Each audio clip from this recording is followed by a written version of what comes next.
I don't have much to say.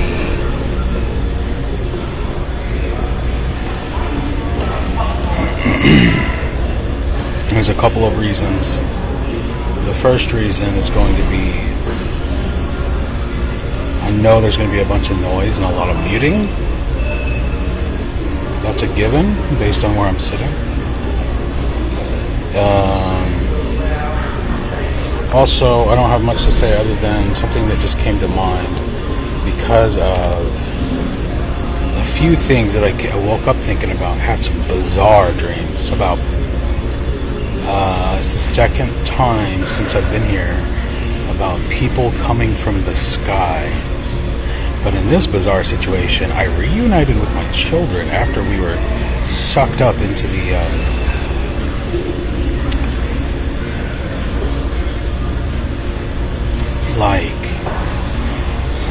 it was like a poorly run, very poorly run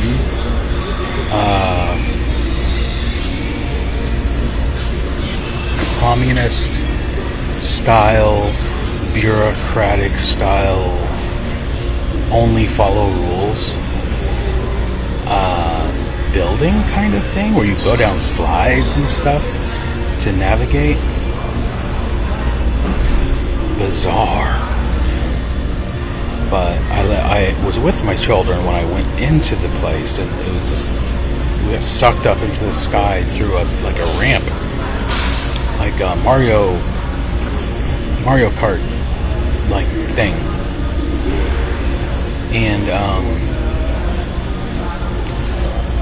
they were there, and I immediately lost them. And then when I reunited with them, they were like really smart they were like being smartasses, like referring to me like my poor tortured dad. And at the time I was like, you don't understand. But now that I'm awake, it's funny, it's hilarious.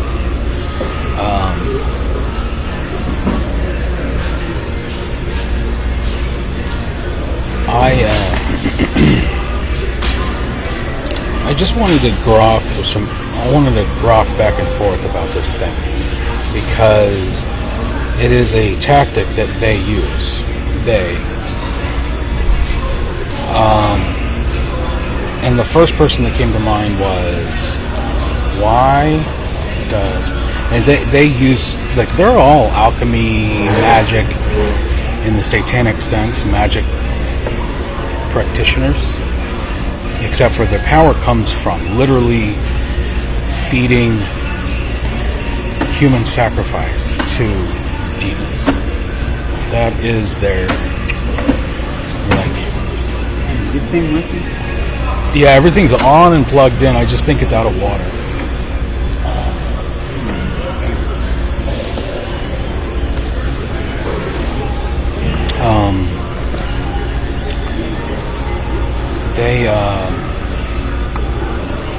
They actually like sacrifice, like in the Bible, like human sacrifice, animal sacrifice, these cult practices that are used by the ancient people, and it's how they summon their golem. Is they feed into these otherworldly things who are entertained in a circus kind of way.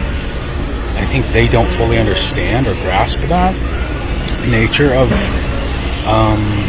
the trickster nature of the devilish circus thing.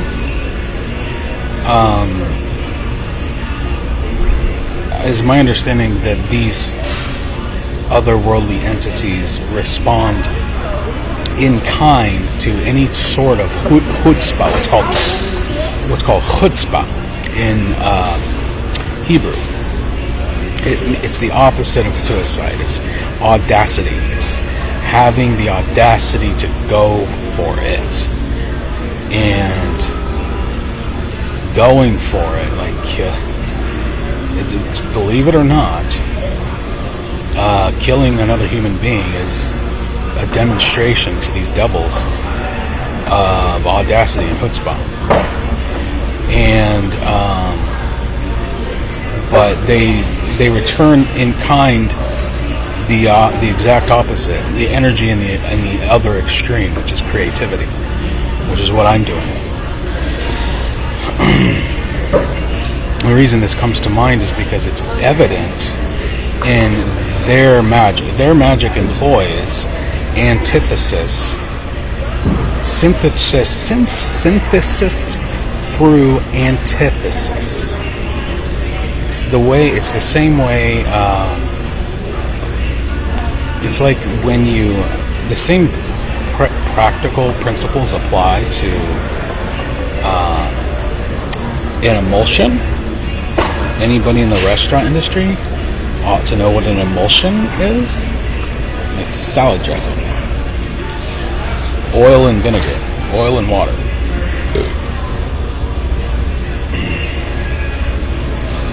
They don't mix well. You have to force them. But when you do force them together, you end up with something better than either of the two.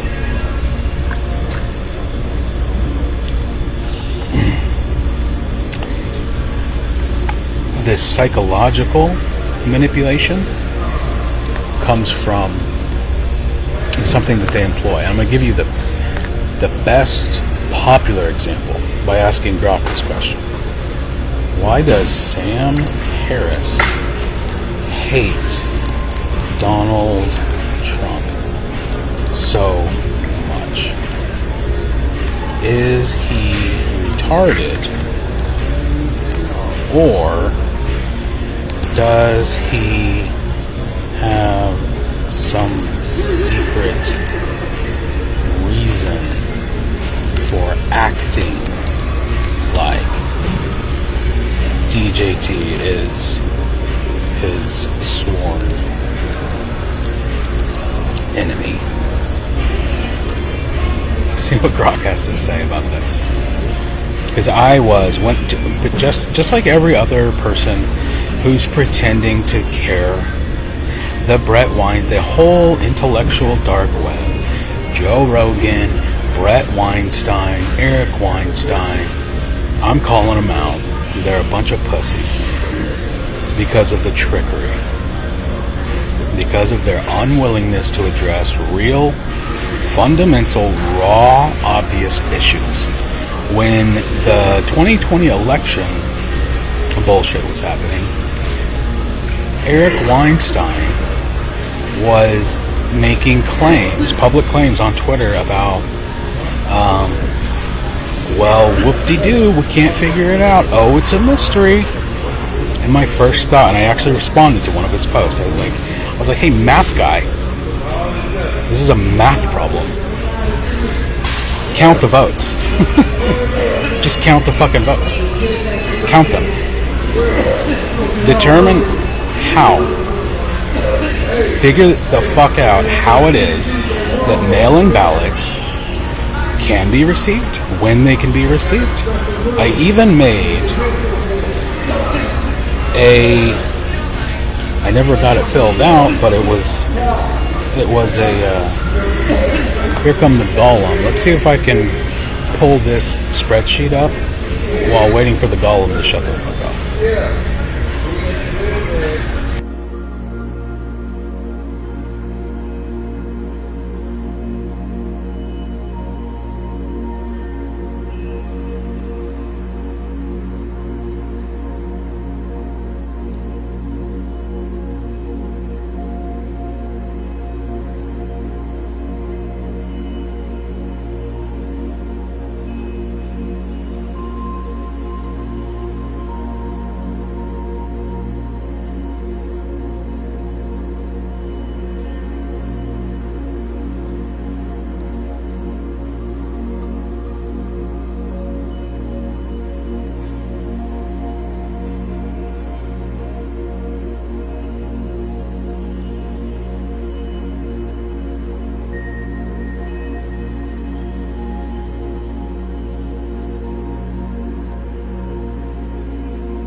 So I made this during November of 2020, when all the shit was happening.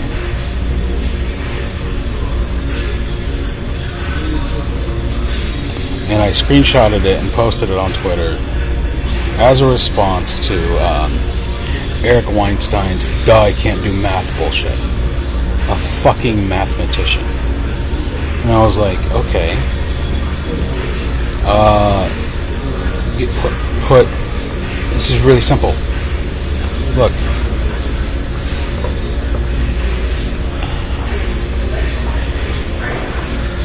Really fucking simple. Spreadsheet. You have the states. You have the mail-in ballots postmarked by this time. Mail-in ballots received by this time. When did the counting begin? What is the total for the Trump in-person tallies, the Trump mail-in tallies, the Trump total, and then percentages. And you can go state by state to figure out. And then also do the same for Biden, and then analyze which media source called which state at which time, and just do the numbers. And if you remember, Fox News called Arizona way early, and that was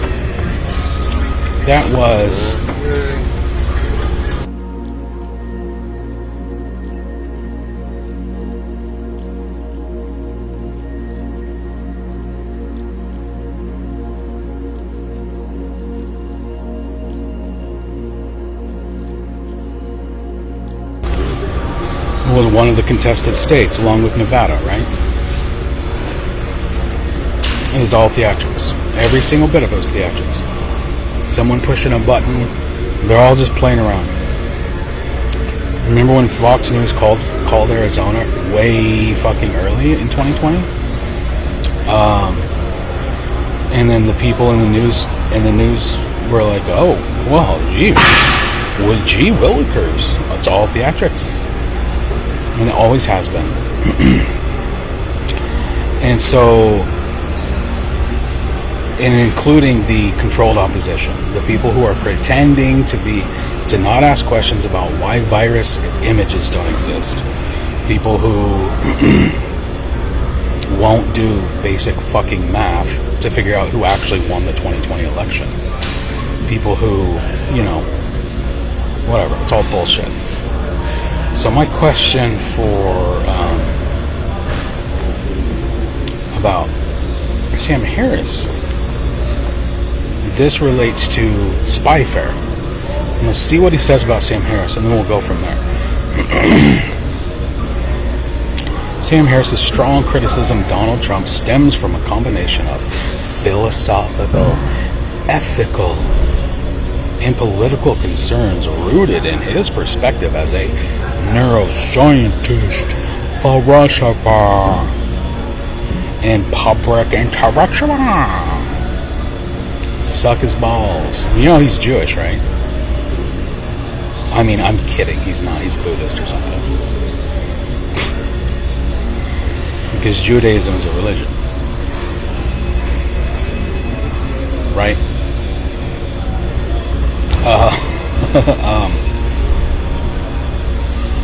His views are well documented across his podcasts, his writings, his public appearances, and they focus on Trump's character, behavior, and impact on democracy. Here's a breakdown of the reasons based on available information addressing your question directly while avoiding speculation about personal or secret motives, as there's no evidence to suggest plausible deniability beyond his stated opinions. So publicly, and it is, everybody knows, everybody who is a fan of Sam Harris, which I am included in that group, love him, always have. His Trump derangement syndrome is more egregious than any other person who has ever hated Donald Trump, including the chick, the redheaded, who held up the effigy of his fucking head. What was her name? Kathy Bates? No. Something Kathy. I can't think of it right now. I just woke up. But it's acting. And so Groff's going to give you the same question, the same answer that anybody who's a fan of Sam Harris and wonders out loud why he hates Donald Trump so much. A very popular thing is to go, what the fuck is wrong with Sam Harris? Why is he such a bitch about Donald Trump? That whiny fucking little bitch. The truth is, here's my hypothesis.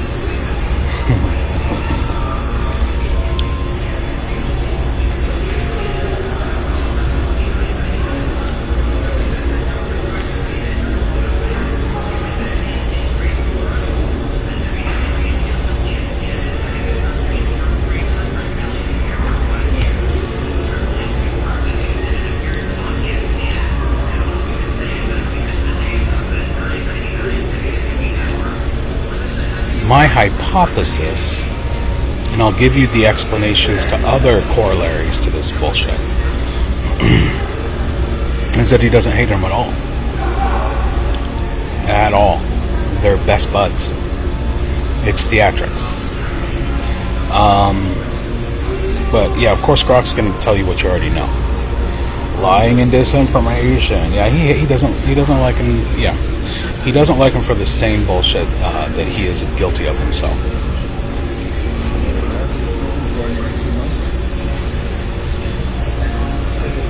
As, yeah, whatever.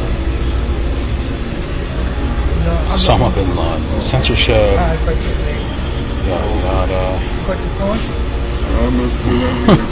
I like how that one's in bold text. Is Harris's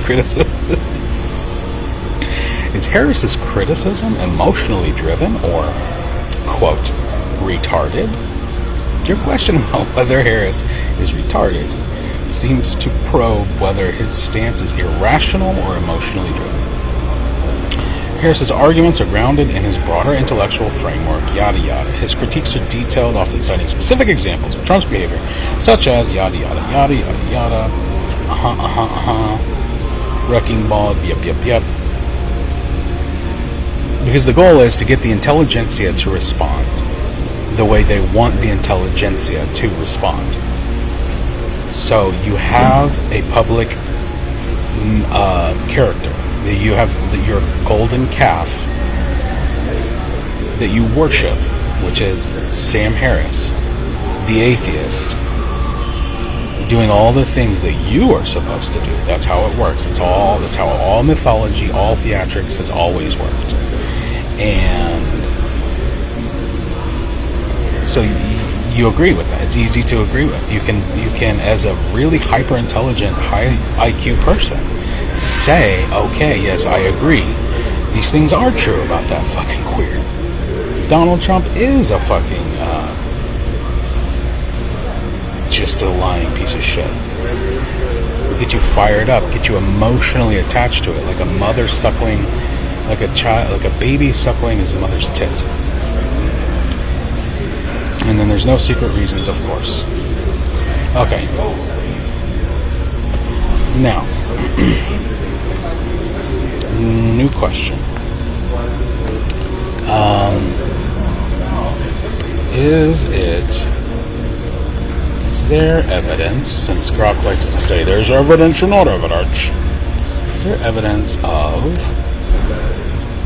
the use of, let's say, theatrical,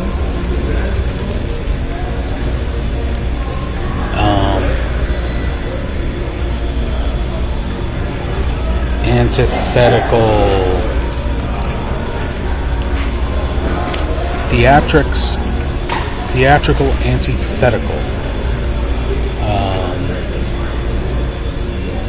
posturing involved in, let's say, spyfare or covert operations or what have you,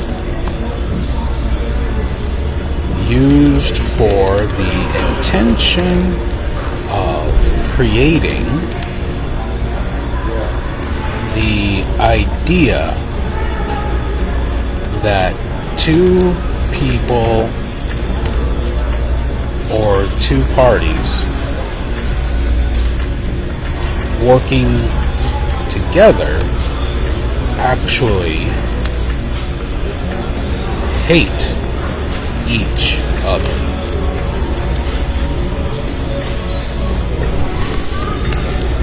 Yes.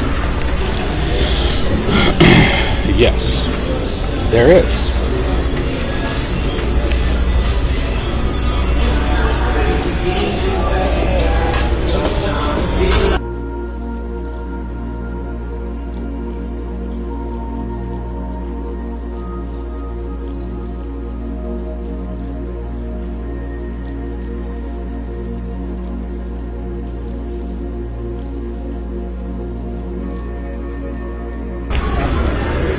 Suckers. I don't care, I'm almost done.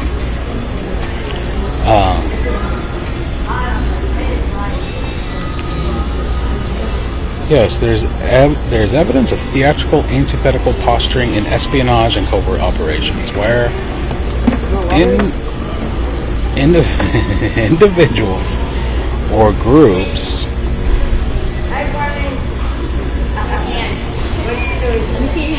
deliberately project animosity or opposition to mask their collaboration.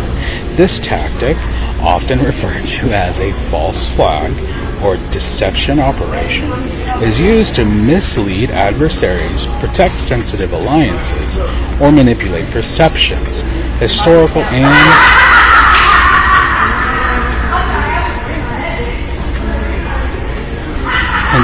contemporary examples demonstrate its use. During the Cold War, intelligence agencies like the cocksucking ignoramuses of America and the KGB deployed double agents who publicly appeared loyal to one side while secretly working for the other.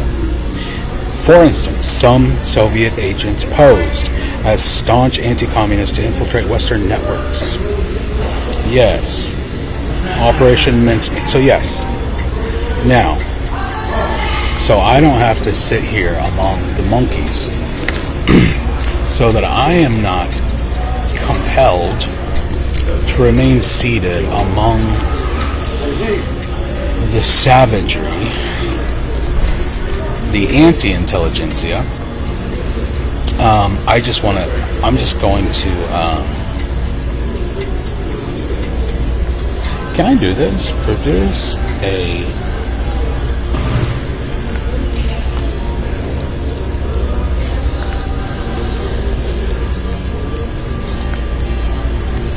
probably not.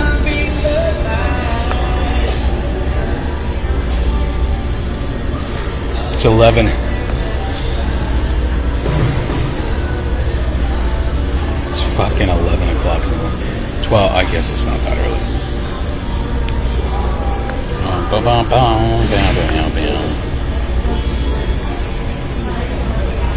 When all else fails, I'm going to give you 3 examples.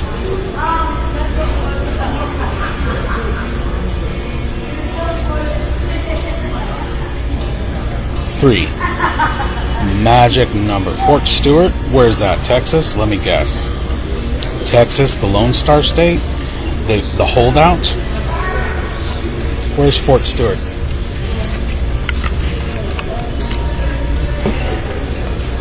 Oh, in Georgia. Fuck Georgia.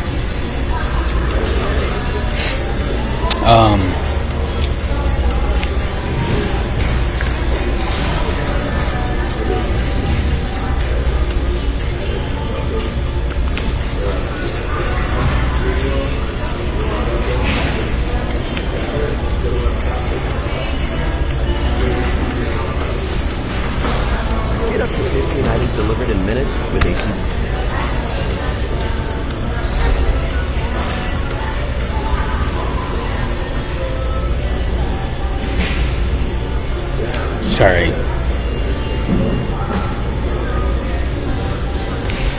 What I want to know is if they know why. I don't think... Maybe they do. I don't know. I mean, it's a matter of how stupid are you. And I think the reason that night... Okay, so, perfect. I'll use this as example number one. There was a kid here named Knight. I mentioned him before. He was a part of the fucking... whatever.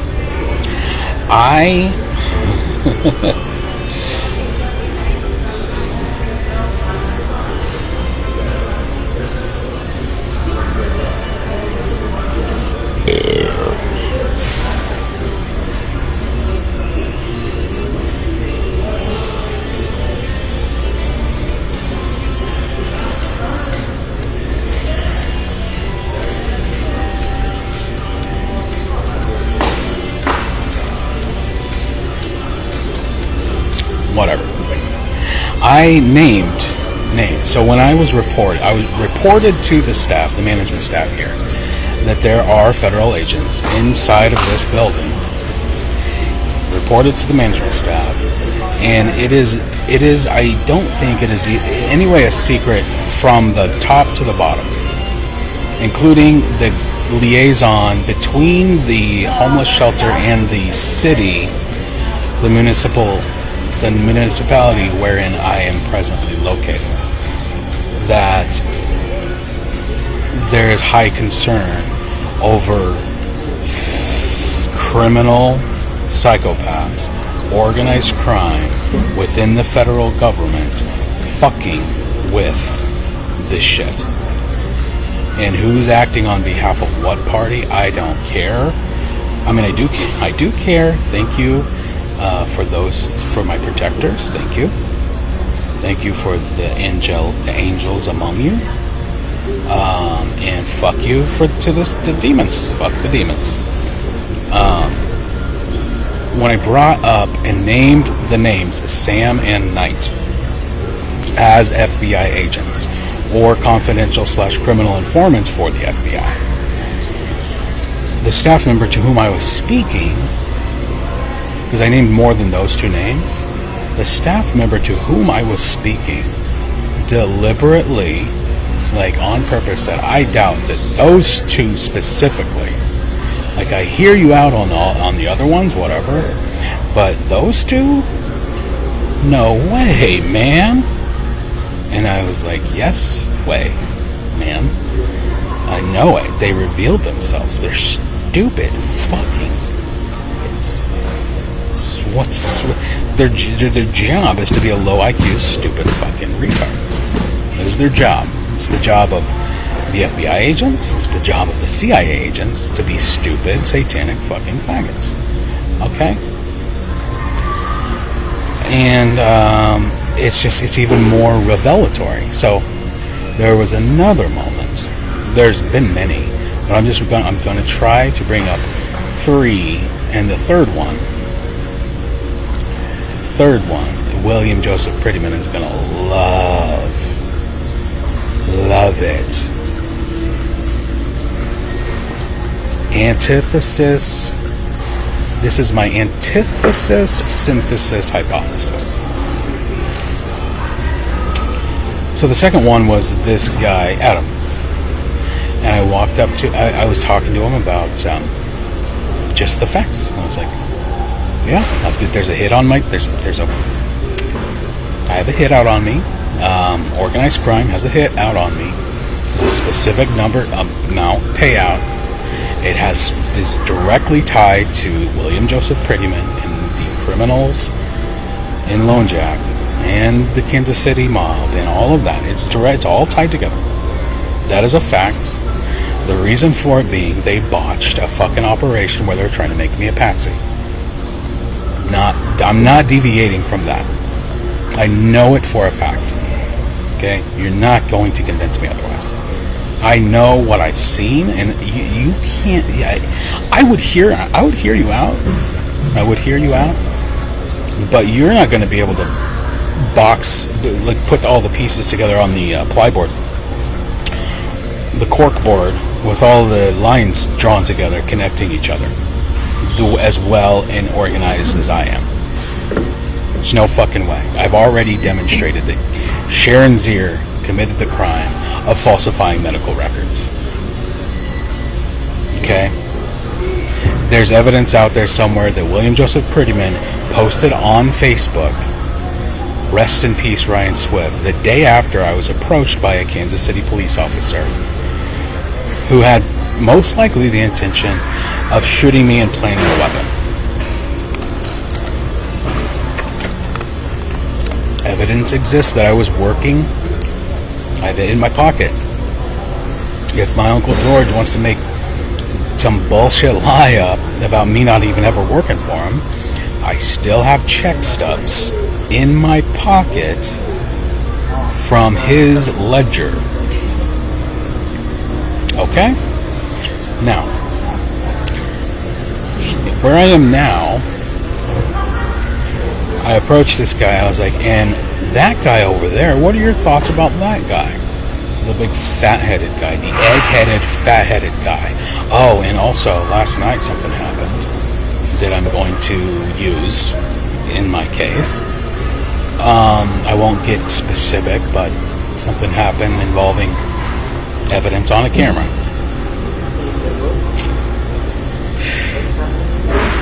So I asked Adam, mafioso Adam, what do you think of the big-headed, egg-headed guy over there who's always on his computer, never says anything?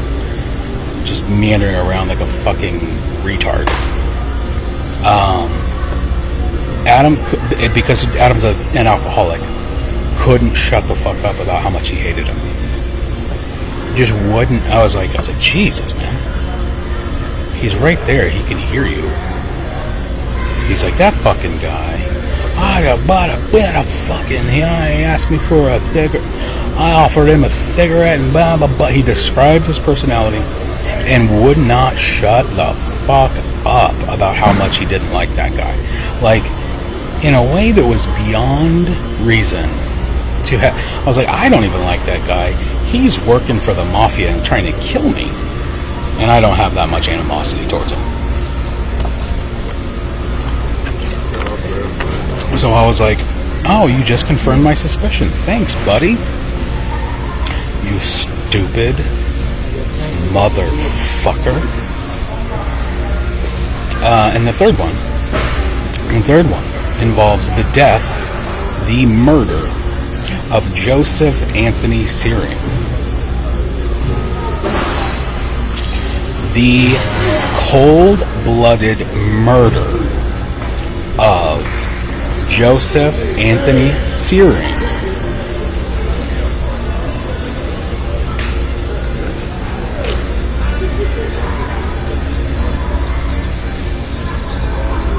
Let's nail it. Let's just nail it.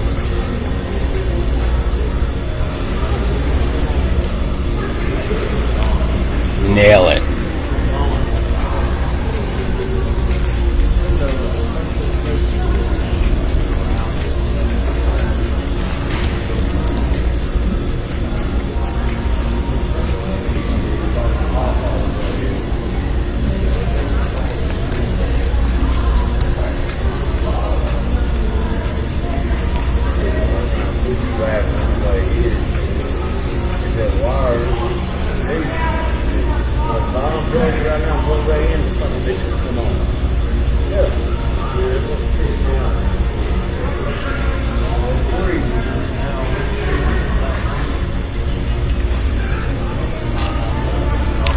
Okay. Which occurred. Thankfully, I wasn't actually there when it happened, or I would have been a liability. And they knew it. They knew they had to get me out of that fucking house. And I had just moved out. How do you fucking like that? And they knew that I was a liability had I been around. And somehow, somebody worked up some fucking magic. And I moved out and back into my sister's house days prior to it happening. Where did it happen? What happened? Let's see if they've,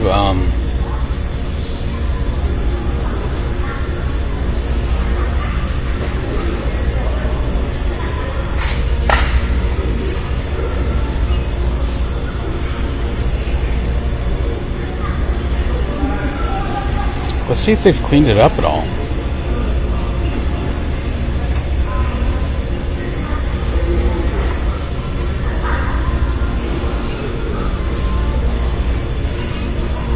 He's probably screaming at the screen, "You're too far north." I'm getting to it.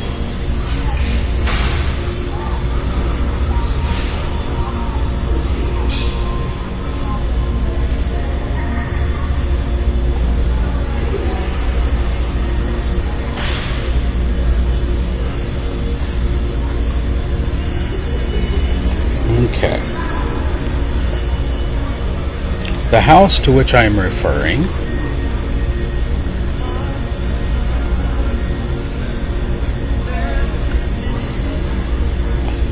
is, see if it's still there.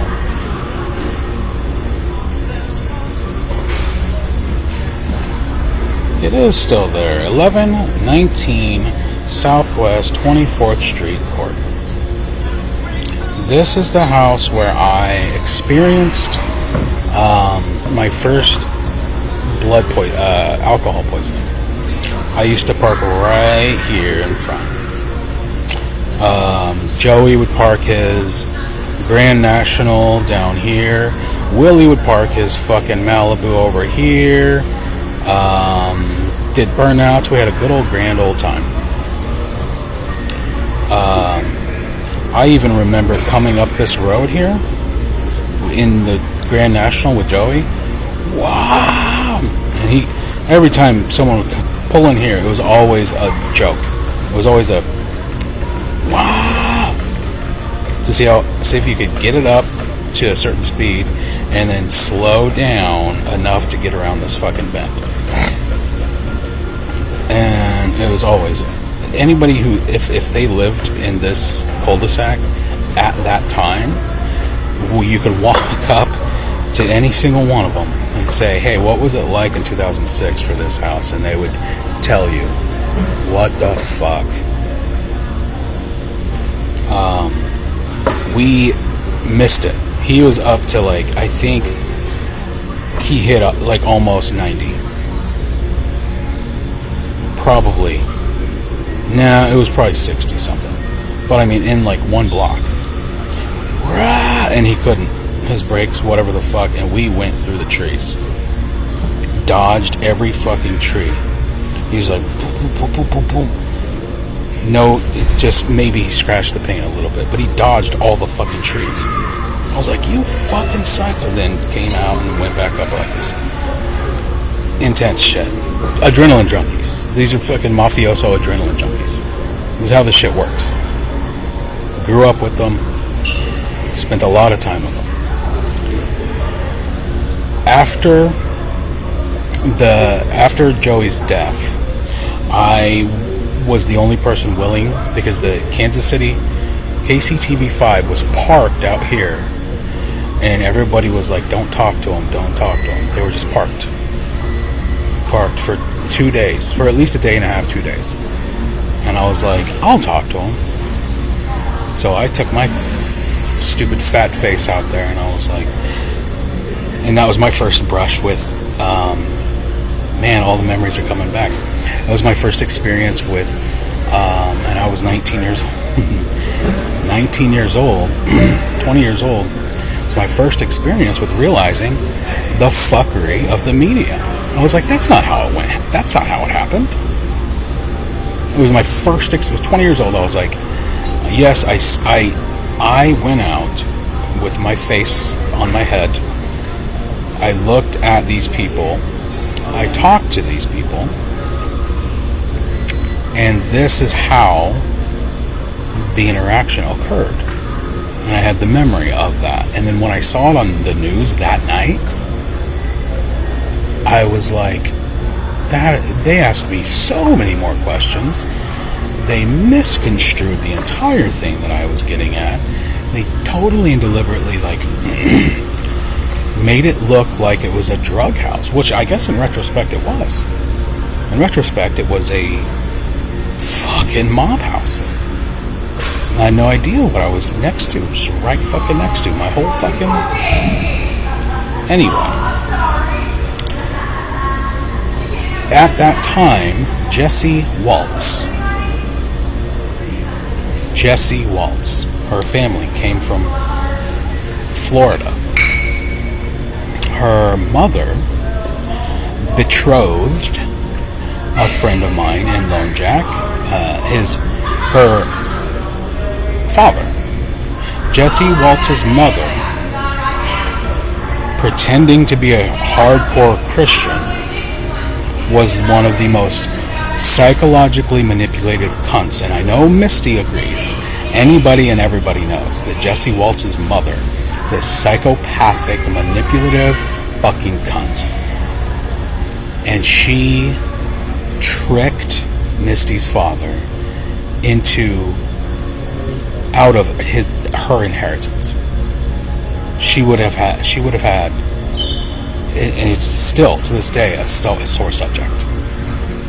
What Misty probably doesn't know or doesn't realize is that they are involved in organized crime, satanic organized crime, pretending to be Christians, and most likely had ties to the Prettyman's prior. This is all long cons, long game cons, all over the fucking planet, guys.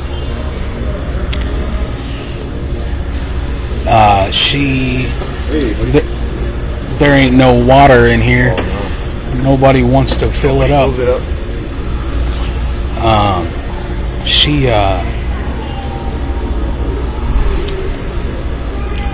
brought her family up here. I've had,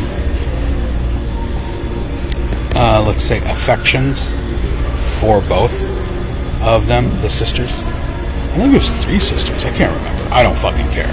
They're satanic psychopaths, all of them. And in retrospect, again, I don't give a fuck. It was by the grace of... I felt guilty about the DUI situation with Jessie Waltz for so long, and now in retrospect, I know that was God. I know it. I know for a fucking fact that what got me out of that DUI was God. It was not... It was God punishing you fucking criminal, dark, fucking psychopaths. That's what that was about. And you fucking know it. Because, and I'll stop with this, William Joseph Prettyman, along with all the stuff he runs his mouth about but is very secretive about, referring back to...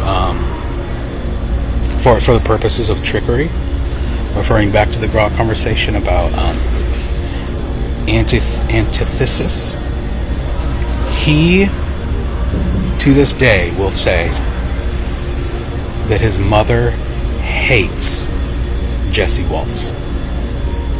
Hates.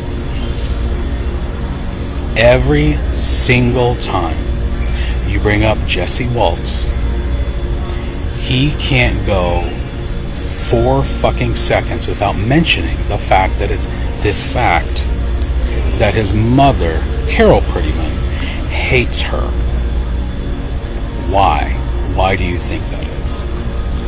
Given the demonstration of what it is that we've just gone over. Here's my hypothesis. Carol Prettyman colluded with Joseph Anthony Searing's mother, Jessie Waltz, and William Prettyman, her son. There's no water in there. Maybe the Mafia has some. The Kansas City Mob. The KC Mafia. Yeah, I bet you don't.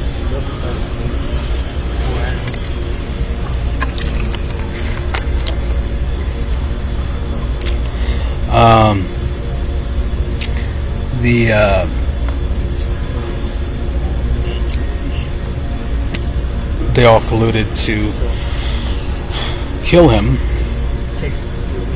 and make it look like an accident through their family associate, Randy Snow, who is of the Falconberry ilk out of Lone Jack, Missouri. Because the alleged story is that Randall Snow was the only person in the room with Joey Searing when they were playing Russian roulette or whatever the fucking bullshit story is. And that he wouldn't speak because he was in shock. How did any information about what happened get out then? And I bet you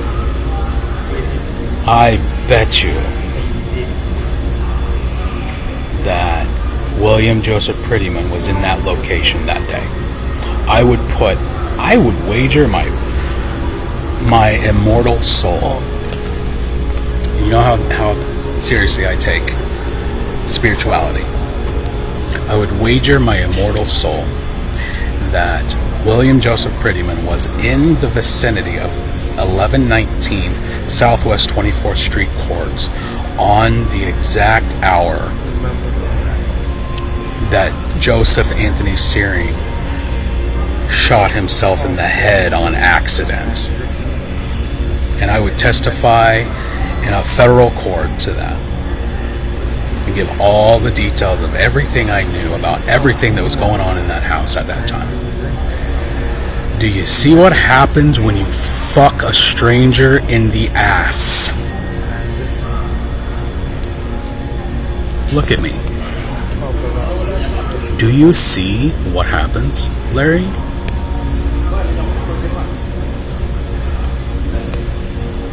Larry, do you see what happens when you fuck a stranger in the ass, Larry?